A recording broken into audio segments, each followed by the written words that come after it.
Hola, ¿qué tal? Muy buenas noches. Bienvenidos sean todos ustedes a una nueva entrega de su programa Víctor en Vivo, otro nivel de información, recordándoles que Víctor en Vivo es también Víctor Online y que tenemos una plataforma digital a su servicio para que usted pueda vernos a través de nuestro canal de YouTube.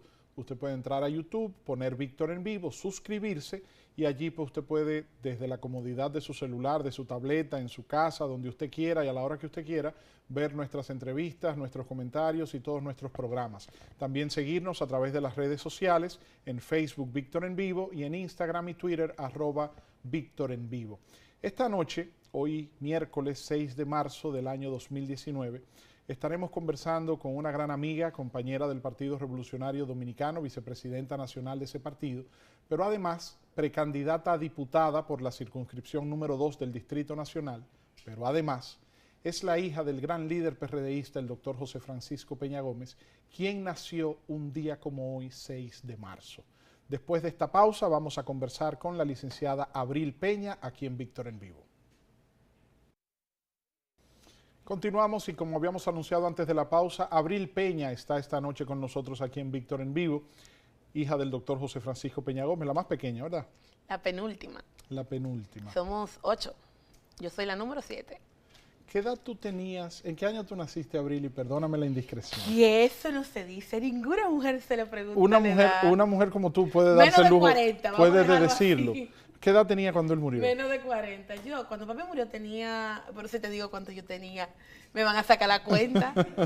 No, menos de 18 años, si ese es el tema. Ok. ¿Qué se siente ser hija de José Francisco Peña Gómez? Orgullo, responsabilidad, miedo a veces. ¿Miedo a qué? A no llenar sus zapatos, a no poder cumplir con todo lo que él significó para la sociedad dominicana.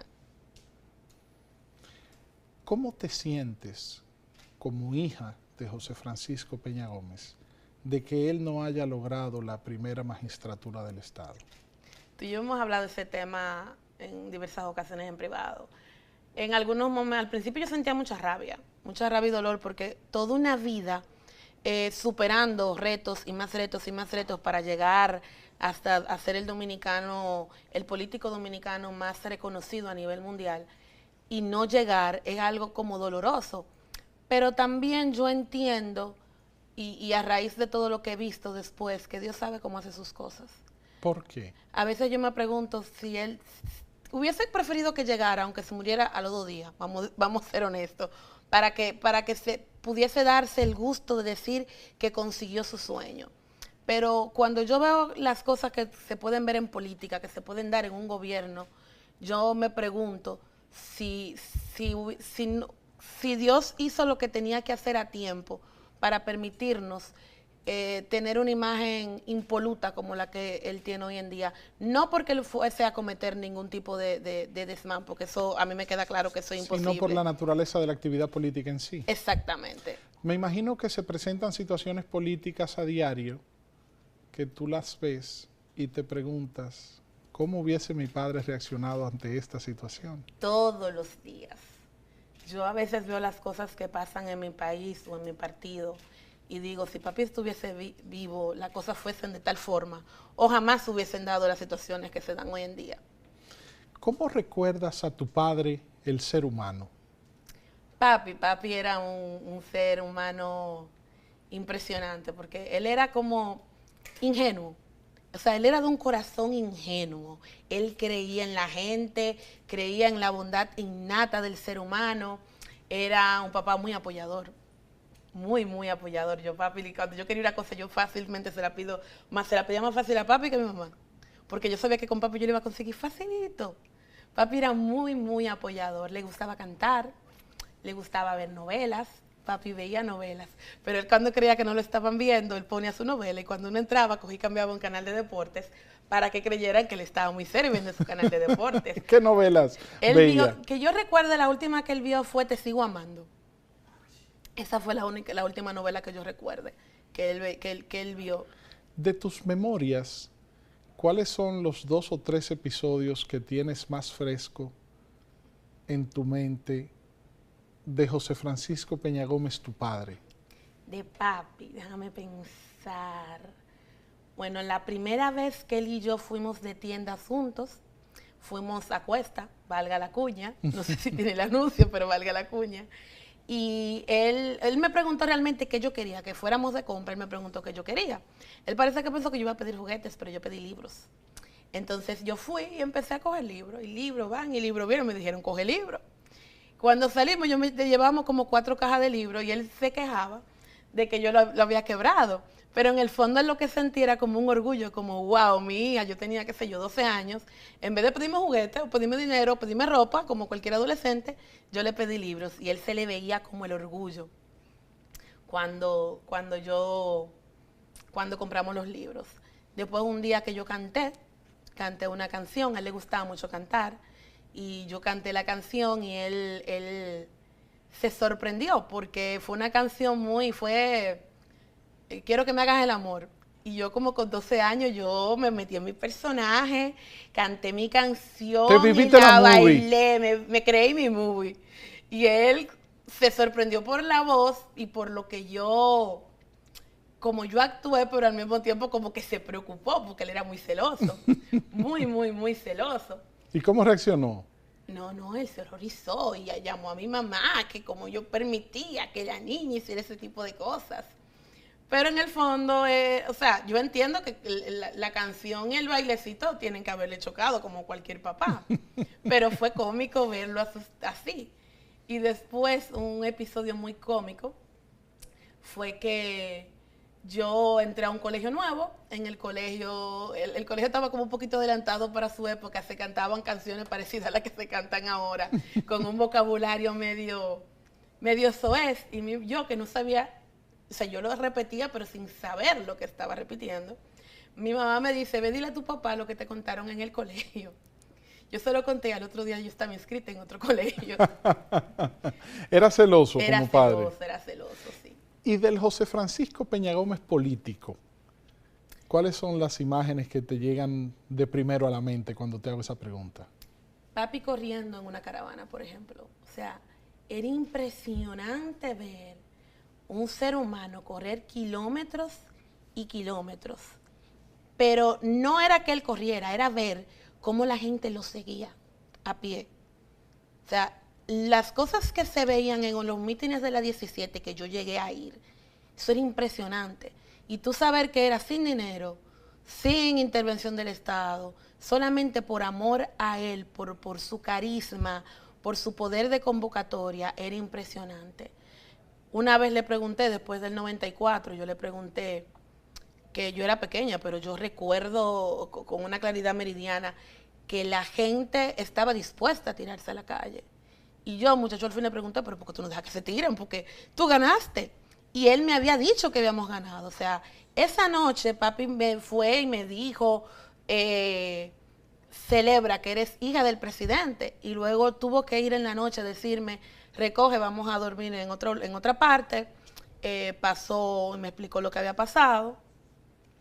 Y recuerdo que él me dijo que él no quería ser recordado como el hombre que por una apetencia personal iba a ser el responsable de la muerte de cientos de dominicanas y de causar madres sin hijos, huérfanos, viudas, que él no se sentía capaz de volver a repetir el 65.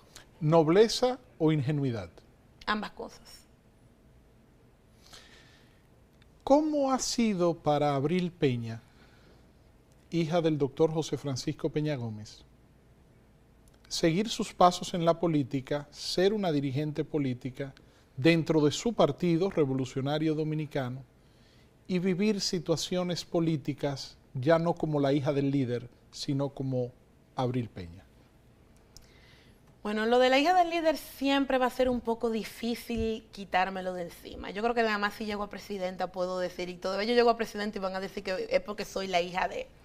A mí, cuando yo voy a las actividades, a veces a mí me da risa, porque yo tengo muchos cargos en el PRD. Yo soy vicepresidenta, yo soy vocera, miembro de la comisión conjunta, vicepresidenta de FEDOMUSDE. Sin embargo, cuando me presentan en las mesas principales, nada de eso aparece. Y ahora aquí tenemos a la hija del doctor José Francisco Peña Gómez. Eso es bueno y es malo.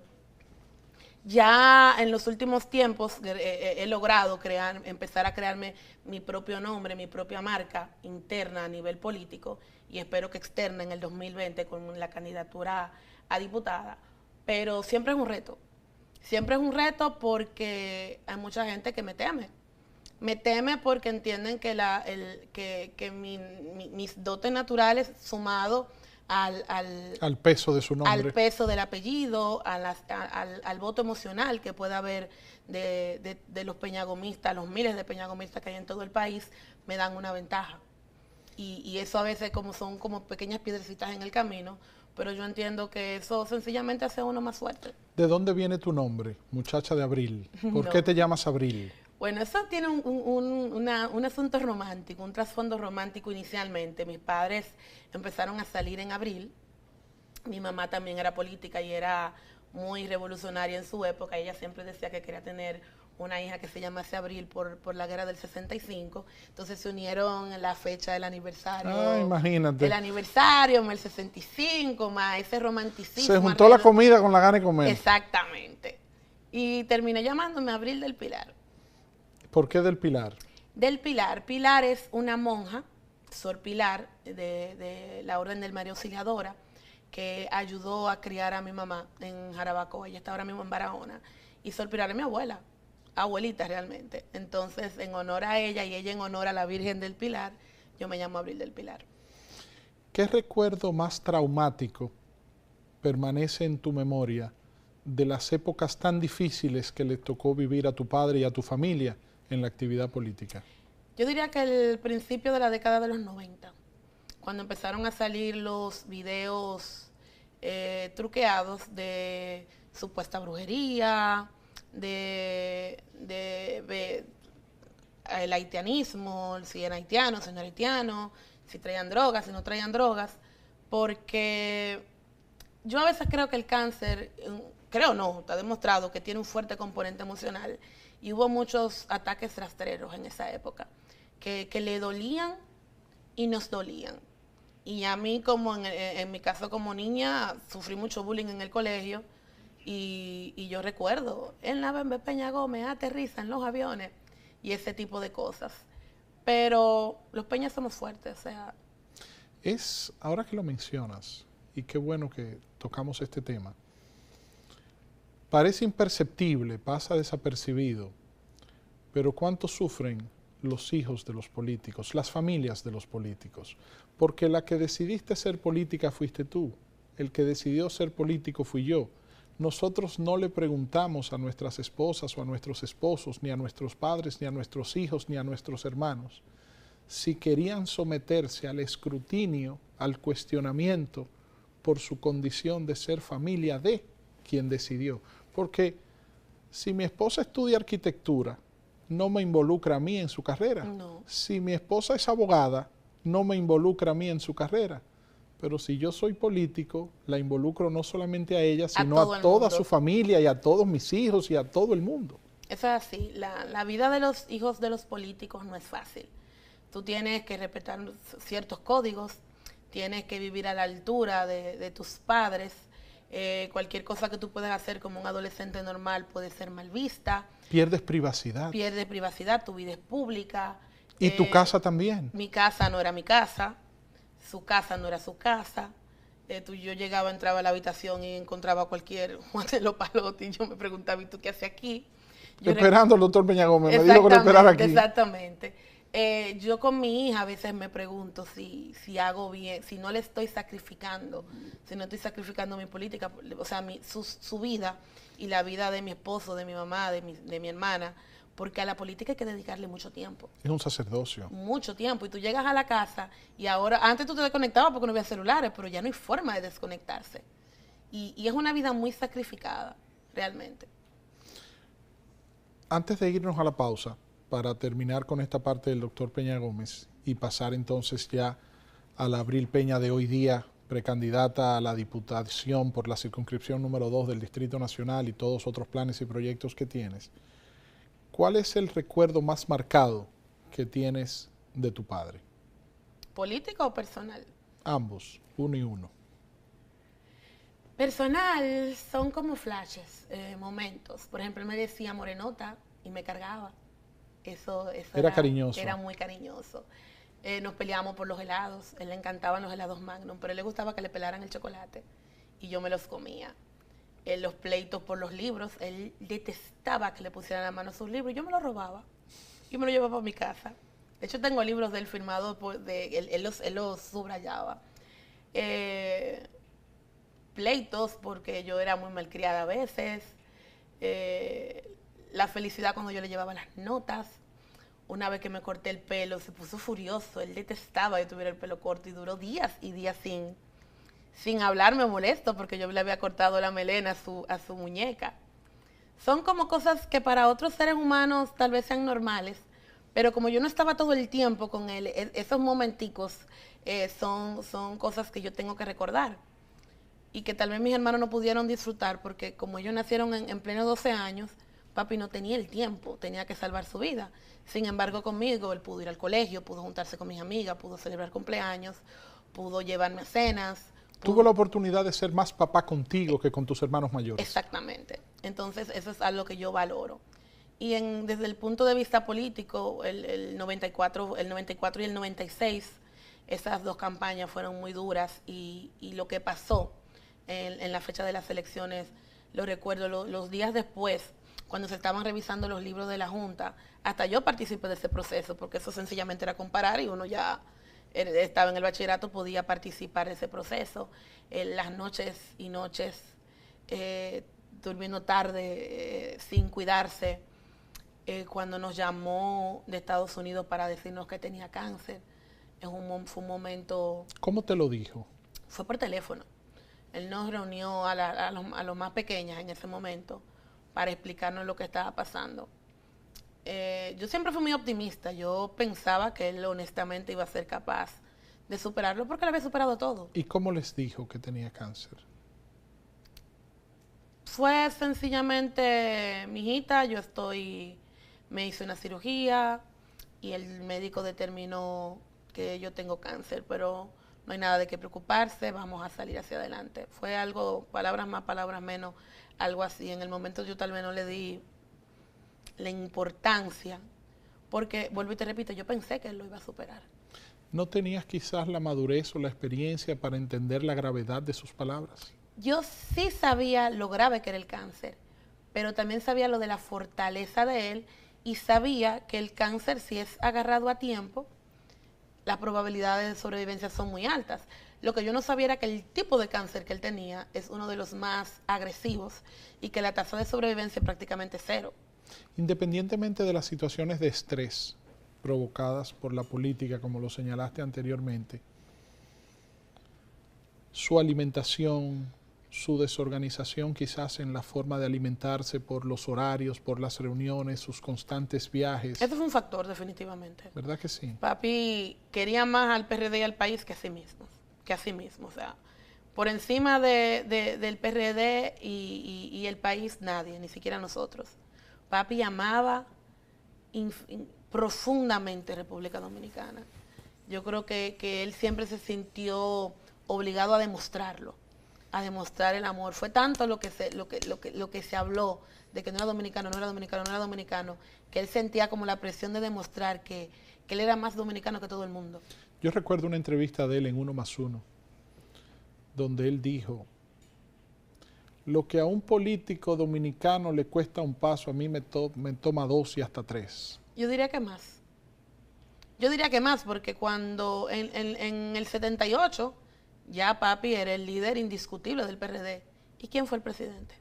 Antonio Guzmán. Y en el 82, ¿quién era el líder del PRD? Peña Gómez. ¿Y quién fue presidente? Salvador Jorge Blanco. Y en el 86, ¿quién era el líder del PRD? Peña Gómez. ¿Y quién fue el candidato presidencial? Jacobo Magluta. Entonces, ¿cuánto le tomó?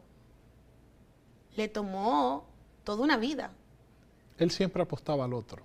Sí, él... Inclusive, el doctor Emmanuel Esquea Guerrero, sentado en esa silla donde tú estás hace unos 10 días, nos contó que en la lucha interna del PRD del 82 al 86, Peña Gómez le decía a Jacobo Magluta que era su turno y que él lo iba a apoyar y que él tenía que ser el candidato.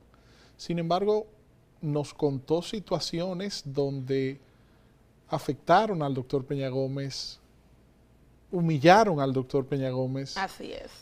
Y prácticamente el doctor Peña Gómez se vio en una situación en la que tuvo que competir la candidatura presidencial del PRD, inclusive sin él estar convencido de que era lo más conveniente. Inclusive nos contó que partió del doctor Peña Gómez el pacto La Unión para ir a decirle al entonces presidente Jorge Blanco que había que dejar que Jacobo fuera el candidato, y él cedía sus aspiraciones. Y se hizo un compromiso para que él fuera el candidato vicepresidencial de Jacobo Magluta, que luego se rompió, que después también se desconoció. Se desconoció para poner una persona de Santiago. Nicolás Vargas. Exactamente, me parece que fueron los Bermúdez que los recomendaron. Él era vendedor, él era promotor, y entonces también le pregunté a don Emanuel y me contó de una historia que el expresidente Carlos Andrés Pérez de Venezuela vino y le dijo a Jacobo Magluta: entonces usted prefiere llevar como candidato vicepresidencial a un gerente comercial o un gerente de ventas de ron en vez de un líder de las condiciones del doctor Peña Gómez. ¿Y qué le habrá dicho Jacobo? Terminó llevando a Nicolás Vargas como vicepresidente. No, sabemos que sí, la mezquindad de la política es una cosa increíble, y la sociedad dominicana hasta cierto punto en algunos momentos fue muy mezquina. Todo eso por el color de la piel, porque no fue por más nada. Todo eso fue, el racismo en esa época era muy entronado en República Dominicana. Sin embargo, su último mensaje a la nación fue un comercial diciendo: yo los perdono. Volvemos a lo mismo, el papi tenía un corazón enorme y no guardaba rencor. Papi se peleaba contigo hoy, tú le decías hasta del mal que se iba a morir, y al otro día él iba a tu casa. O sea, no tú que lo ofendiste, el que iba a tu casa a tratar de arreglar la situación era él. Él era un ser humano honesto y bondadoso hasta el tuétano de los huesos. Y yo creo que a veces eso lo afectó un poco, porque permitió que mucha gente le hiciera más daño del necesario. Si Abril Peña, no la hija del doctor Peña Gómez, sino la periodista, que estás haciendo un excelente trabajo a través del Pregonero. Gracias. La joven dirigente política, la mujer madura, madre, esposa que es hoy.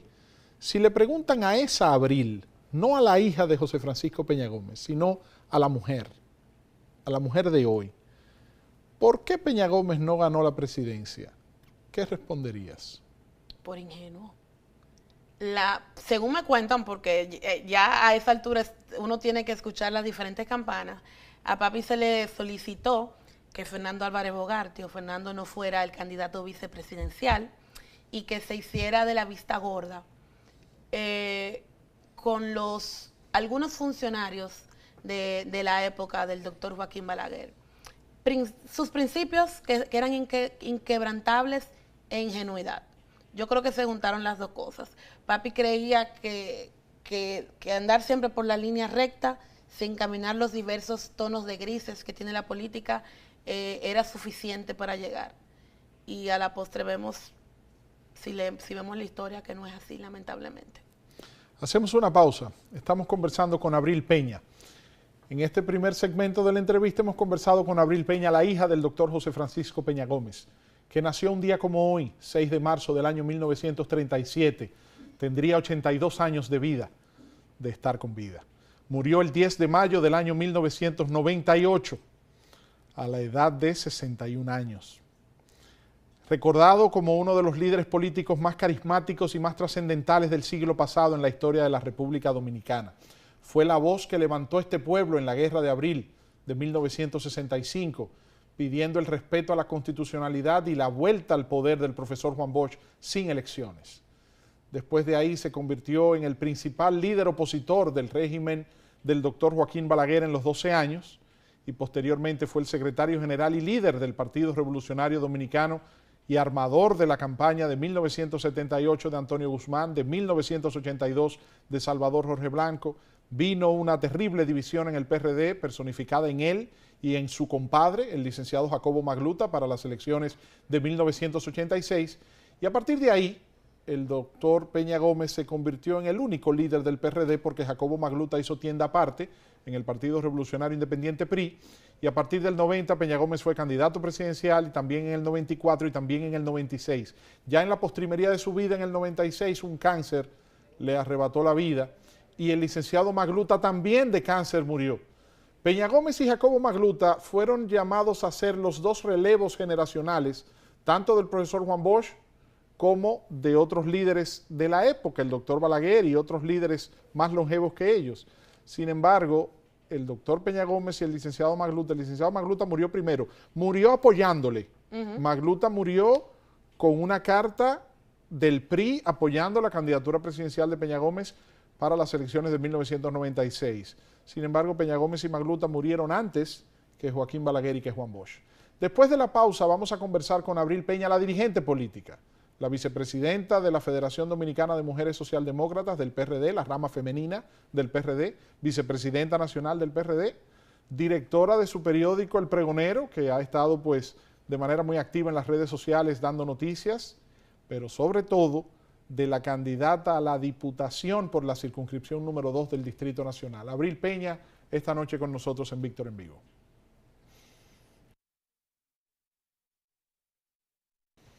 Continuamos con Víctor en Vivo. Recuerden que ustedes pueden sintonizarnos en nuestro canal de YouTube. Van a YouTube, le dan Víctor en Vivo, suscribirse y allí pueden recibir las notificaciones de todas nuestras entrevistas, comentarios y todo el contenido de nuestro programa Víctor en Vivo, porque también somos Víctor Online.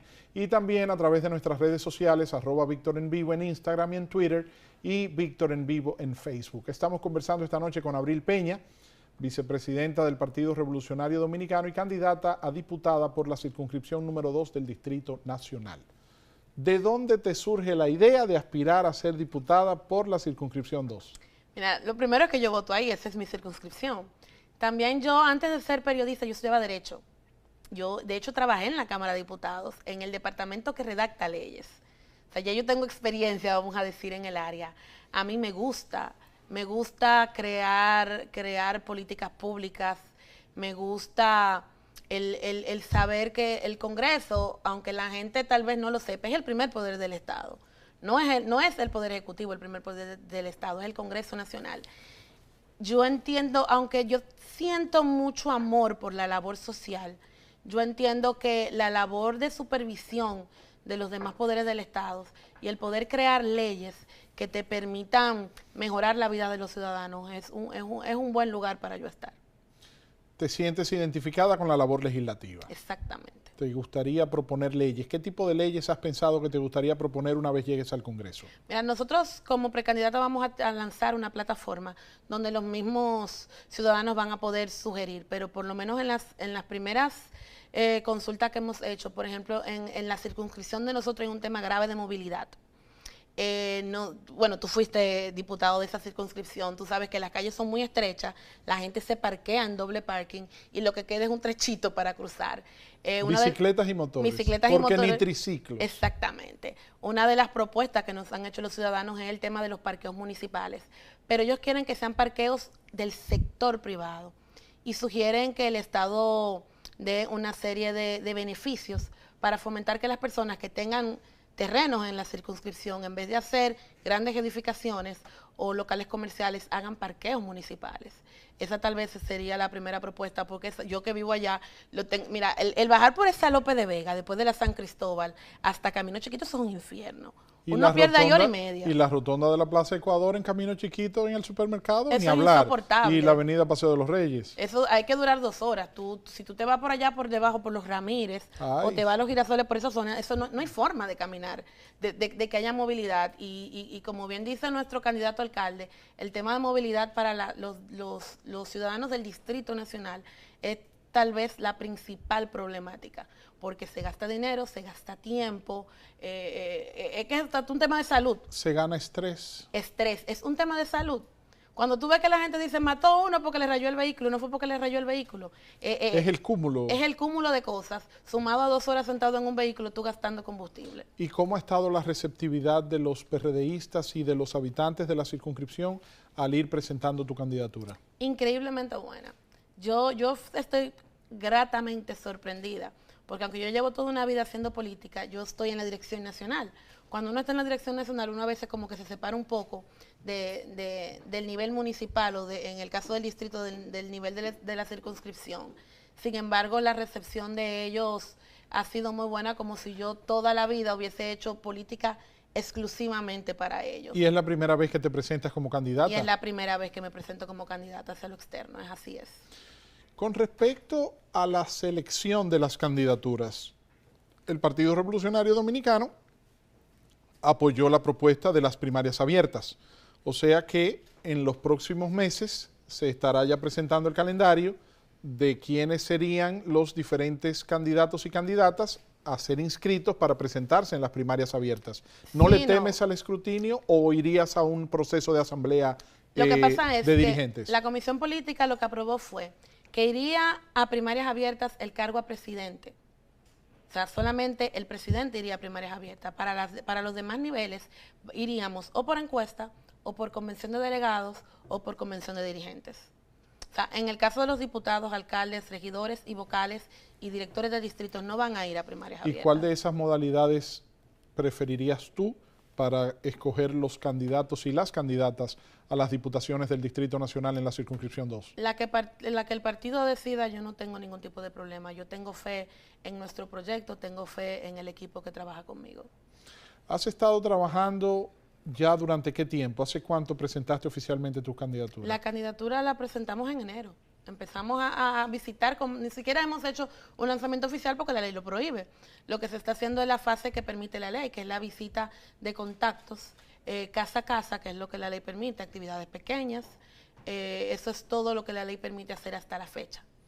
¿Cómo consideras tú el comportamiento del Partido Revolucionario Dominicano en estos 2 años y medio de alianza con el presidente Danilo Medina en la tesis del doctor Peña Gómez del Gobierno Compartido de Unidad Nacional? Mira, cuando tú ves el desempeño de las instituciones que maneja el PRD, ha sido extraordinario. Los puertos, en el caso de Portuaria, hemos recibido premios y somos ahora mismo el país con más puertos o más interconectados de toda Latinoamérica.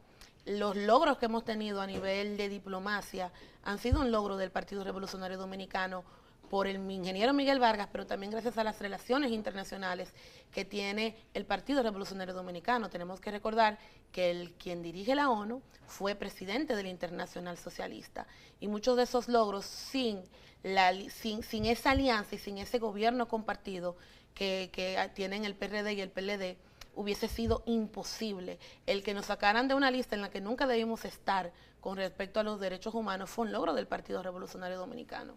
Entonces, es la labor que hace Janet Camilo en el Ministerio de la Mujer, que es un ministerio muy incomprendido porque la gente espera acciones específicas y no entiende que es un ministerio para crear políticas públicas, también es una labor loable.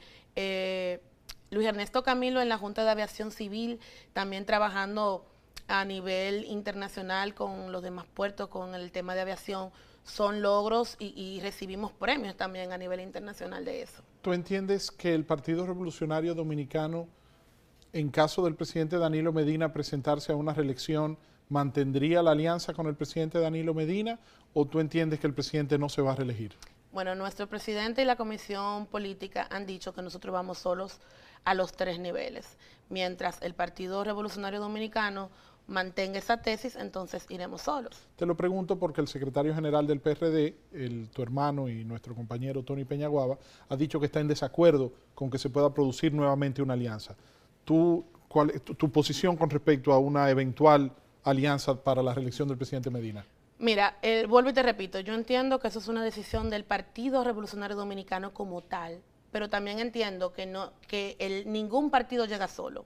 Puede ser con el PLD, puede ser con el PRM, puede ser con Juntos Podemos, que también dirige José Fran Peñaguaba, junto con otros partidos del sistema. Todos van a necesitar en algún nivel hacer algún tipo de alianza.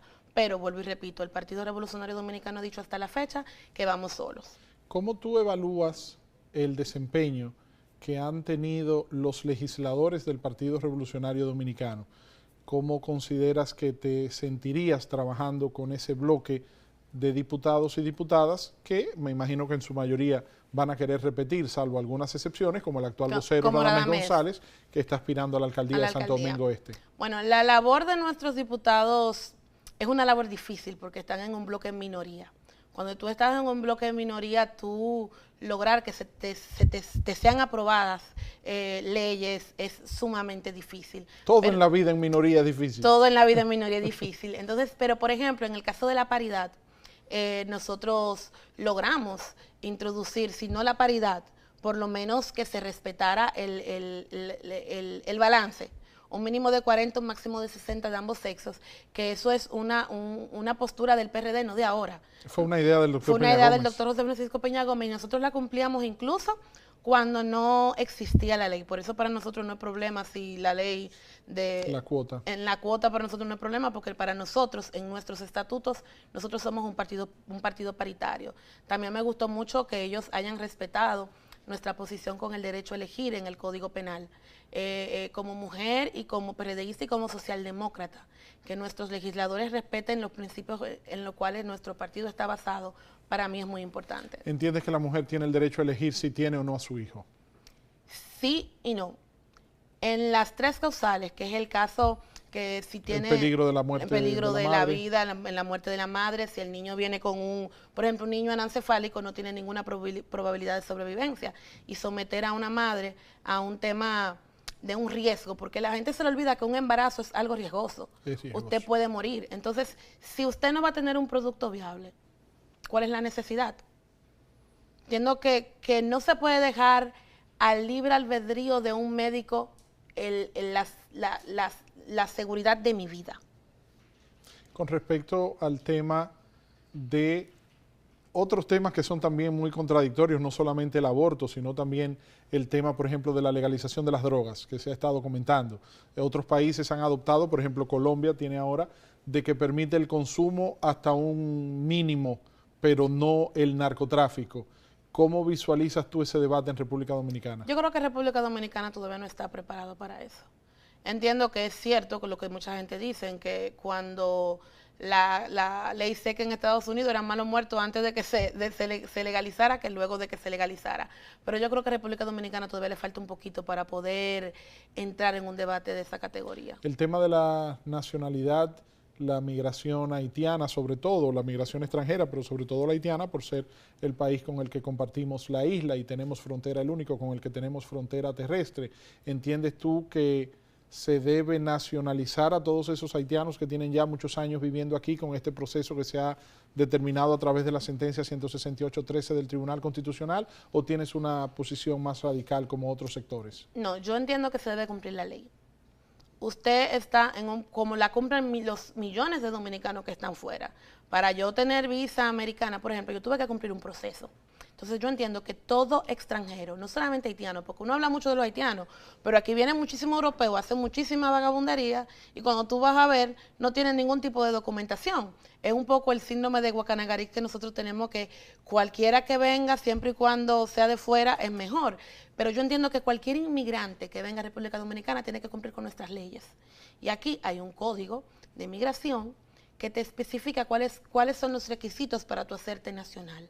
Si tú cumples con esos requisitos, seas haitiano, chino, venezolano, estadounidense, canadiense, judío, de donde usted venga, si usted cumple con sus requisitos, a usted se le debe de aprobar, pero debe de cumplir con los requisitos de la ley del país donde usted aspira a residir. Abril, ¿cuál consideras que son los tres principales problemas que está afectando actualmente a la sociedad dominicana y que desde una curul en el Congreso Nacional como diputada pudieras enfrentar y pudieras trabajar para buscarle solución? Delincuencia. El tema de la falta de seguridad tiene a la sociedad dominicana con un hartazgo. Yo diría que tal vez ese es el principal hándicap. El tema de la migración también es un tema que hay que tomar en cuenta, porque todos tenemos una cuota de responsabilidad con el tema de la inmigración, porque los dominicanos cuando se van en una yola se van en busca de una vida mejor, cuando los haitianos vienen aquí se van en busca de una vida mejor. El tema es que tú fuera no te contratan. Fuera tú no vas, y si lo haces y te descubren, tú pagas un costo por eso. Entonces nosotros como sociedad tenemos que hacer un mea culpa. También el tema de la salud a mí me preocupa mucho. Los números que salieron, por ejemplo, en el periódico de los infantes que murieron, los 200 y pico de niños que murieron en los primeros 200 días, me parece, los primeros 2 meses de gobierno, es una cifra terrorífica. Nosotros tenemos que abocarnos a hacer una revisión de nuestro sistema de salud, porque tú escuchas a salud pública que dice por un lado que es culpa de los médicos, y los médicos tú lo escuchas por un lado diciendo que salud pública no da los insumos necesarios para tú cubrir, tú cumplir con el rol que tiene. Yo creo que debe haber un punto medio entre una posición y la otra, pero lo que no pueden es seguir muriendo niños y niñas dominicanos o extranjeros. Abril, en esta última parte de la entrevista, agradeciéndote tu presencia, estamos conversando con la licenciada Abril Peña, quien es vicepresidenta nacional del Partido Revolucionario Dominicano y candidata a diputada por la circunscripción número 2 del Distrito Nacional, pero es también comunicadora, es periodista. Cuéntanos de la iniciativa del pregonero. ¿Cómo surge el pregonero y cómo ha cambiado tu vida y qué ha significado este medio digital que tú diriges? Yo no solamente estoy en el pregonero, yo estoy en un programa de televisión también. También, que tú me debes una entrevista sí, en ese programa. Así se expresa. Le tiene que devolver el favor. El pregonero empezó, tanto uno como el otro empezaron cuando yo era estudiante. Yo estudié en el IDP al igual que tú. Y el pregonero fue el proyecto del primer cuatrimestre. En el primer cuatrimestre había que hacer un medio digital y el pregonero fue ese medio. Se quedó ahí, guardadito, y ya al final mis dos socios, Yari Tapia y Kelvin Ortiz Faña, me proponen que por qué no lo llevábamos a la realidad. Yo al principio pensaba que era una locura, porque una cosa es estudiar periodismo y otra cosa es dirigir un medio. Pero mis compañeros son bastante aguerridos y yo dije, bueno, vamos a intentarlo. Pero, oh sorpresa, el pregonero creció en un año de una manera que nosotros esperábamos, donde está el pregonero hoy, nosotros esperábamos que iba a ser 3 años después. Y sin embargo se consiguió en el primer año. Ha sido una experiencia maravillosa, enriquecedora y que le ha dado un vuelco incluso a mi carrera política. Tengo que admitir que yo soy mucho más visible a lo interno luego de que hago opinión pública en los medios de comunicación. Me alegro que digas eso y espero que recuerdes también a muchos amigos que te aconsejamos en esa misma línea. Realmente, el trabajar contigo en el equipo de conferencias, que ahí fue la primera oportunidad que tuvimos de trabajar juntos, yo aprendí mucho y yo espero que tú hayas notado que me he ido llevando de muchos de tus consejos. No te imaginas cuánto me alegro de ver tu crecimiento y tu desarrollo como te lo mereces, por ti, por tus valores, por tus condiciones, independientemente de la gran condición de hija del doctor Peña Gómez. Pero eres un ser humano que tiene condiciones y que tienes interés por hacer bien las cosas a favor de este país. Tú no tienes una idea de lo que yo te agradecí en su momento y te sigo agradeciendo, esa primera oportunidad de tener visibilidad, porque yo estoy trabajando desde los 17 años en política, pero las conferencias del gobierno compartido fue que me dieron como el empujoncito para que me vieran a mí. Ya dejar de ser la hija del doctor José Francisco Peña Gómez y que visibilizaran la carrera política que yo de hecho tengo. Y ahora en tu candidatura a la Diputación, te aseguro que va a ser mucho mejor para ti como figura, porque ya entonces empezarás no solamente a lucir como una candidata fresca, como una mujer joven que expresa sus ideas, sino que ya la gente no va a conocer solamente tu figura, sino lo que piensas, cómo piensas, cuáles posiciones asumes, con qué estás a favor, con qué no estás a favor, y eso va a permitirte una mayor conexión con el público y va a seguir permitiendo el crecimiento y el desarrollo de tu carrera política, independientemente de algo tan positivo como ser la hija del doctor Peña Gómez, pero ya por una trayectoria propia como Abril Peña. Así que yo te deseo el mayor de los éxitos. Yo voy a estar contigo y públicamente aquí pues manifiesto mi apoyo a la candidatura a la Diputación de Abril Peña. Voy a estar trabajando con ella de mano a mano, hombro a hombro, porque es una mujer a quien conozco y es una persona que estoy seguro que desde el Congreso Nacional aportaría mucho a su país. Por una razón muy sencilla, puedo presentarle muchos alegatos, pero les voy a decir uno solo. Una hija de Peña Gómez no puede hacerlo mal. Y entonces el peso que ella tiene de su tradición familiar al ser hija de su padre y tener toda una vida en el partido de su padre, el Partido Revolucionario Dominicano, la obliga y la compromete a hacer un trabajo bien hecho, como estoy seguro que lo vas a hacer cuando alcances la diputación en el Congreso Nacional. Ese es mi compromiso y el que me sigue en redes sociales puede ver o leer mis artículos de opinión, puede darse cuenta que yo estoy comprometida con hacer una carrera y una campaña basada en valores. Así es. Abril Peña ha estado con nosotros esta noche aquí en Víctor en Vivo. Gracias, Abril. Gracias por contarnos todas esas cosas de tu padre. Hoy 6 de marzo, que cumpliría él 82 años de estar con vida. Sabemos que fue un ser especial, fue un ser extraordinario. Sabemos que donde quiera que se encuentre, debe estar muy orgulloso de ver la hija en que te has convertido, la mujer en que te has convertido, y esperemos que sigas haciéndolo sentir más orgulloso cada día. Muchas gracias a ti por la invitación. Ha sido una entrevista maravillosa. Gracias a ti. Recuerden que este programa ustedes pueden verlo en YouTube. Nuestro canal de YouTube, Víctor en Vivo, usted va, denle a suscribirse y ahí pues les llegan las notificaciones y usted puede ver nuestros comentarios, entrevistas y todos los programas de Víctor en Vivo a través de nuestro canal en YouTube. Y también pueden seguirnos en nuestras redes sociales, @Víctor en Vivo, tanto en Instagram como en Twitter, y en Facebook Víctor en Vivo, porque Víctor en Vivo es también Víctor Online. Buenas noches y será hasta mañana en una nueva entrega de su programa por aquí por Teleradio América, Canal 12 de Telecable de Altiz y de Claro TV y Canal 45 de UHF de lunes a viernes a las 11 de la noche. Que duerman bien.